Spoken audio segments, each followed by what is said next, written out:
বন্ধুগণ, এবার আসেন চতুষ্পদ যন্ত্র। চতুষ্পদ যন্ত্র যে রয়েছে আপনার আমার সমাজে, চতুর্থ যন্ত্র বোঝেন? চতুর্থ যন্ত্র মানে কি আপনি আমি যে চতুষ্পদ যন্ত্র, যে একটা গবাদি পশুগুলো আমরা লালন পালন করি, সেই গবাদি পশুর জায়গাটা আমরা কিভাবে দিই, এই বিষয়ে কোরআন ও সহিহ সুন্নাহ তার স্পষ্ট প্রমাণ রয়েছে। এই জন্য বন্ধু, পশুর জায়গা কিভাবে দিবেন? নাম্বার 1, আপনার যদি 5টা উট থাকে, কয়টা উট থাকে? 5টা উট থাকে। বাংলাদেশে এটার সংখ্যাটা খুবই কম, 2 থেকে 5% লোকের উট আছে। 2 থেকে, আমি আনুমানিক বলছি, 2 থেকে 5% লোকের উট আছে। যে ব্যক্তির 5টা উট আছে, ওই ব্যক্তি একটি বকরি অর্থাৎ ছাগল আল্লাহর রাস্তায় যাকাত দিতে হবে।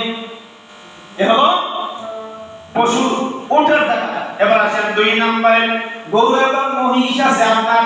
কি আছে? গরু এবং মহিষ কতটি আছে? 30টা। যখন 30টা গরু বা মহিষ থাকবে, কয়টা গরু? 30টা গরু বা মহিষ থাকবে। তাহলে 2 বছরের একটি বকরি অর্থাৎ ছাগল আপনি যাকাত আদায় করতে হবে। যদি 2.5টা থাকে, 29টা থাকে, আপনার উপরে যাকাত ফরজ হয় না। কথাগুলো বুঝবেন? সহি মাসালা বুঝতে হবে, সঠিক মাসালা বুঝতে হবে। এবার আসেন ছাগল তারা দুব্বার ব্যাপারে রয়েছে। ছাগল তারা এবং দুব্বা কয়টা থাকতে হবে?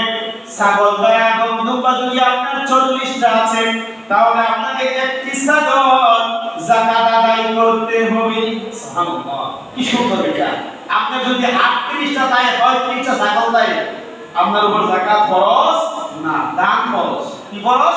দান করতে পারেন। আল্লাহ, তুমি আমাকে 35টা 38টা ছাগল দিয়েছো, আমি তোমার এই ছাগলের সুস্থতা কামনা করে, আল্লাহ তোমার দান কামনা করে আমি তোমার কাছে দান করলাম, ছাগল বা 10,000 টাকা দান করলাম। কিন্তু আপনার উপর যাকাত ফরজ, ছাগলের ভেড়া দুব্বার যাকাত ফরজ না। এর ইসলামের বিধিবিধান।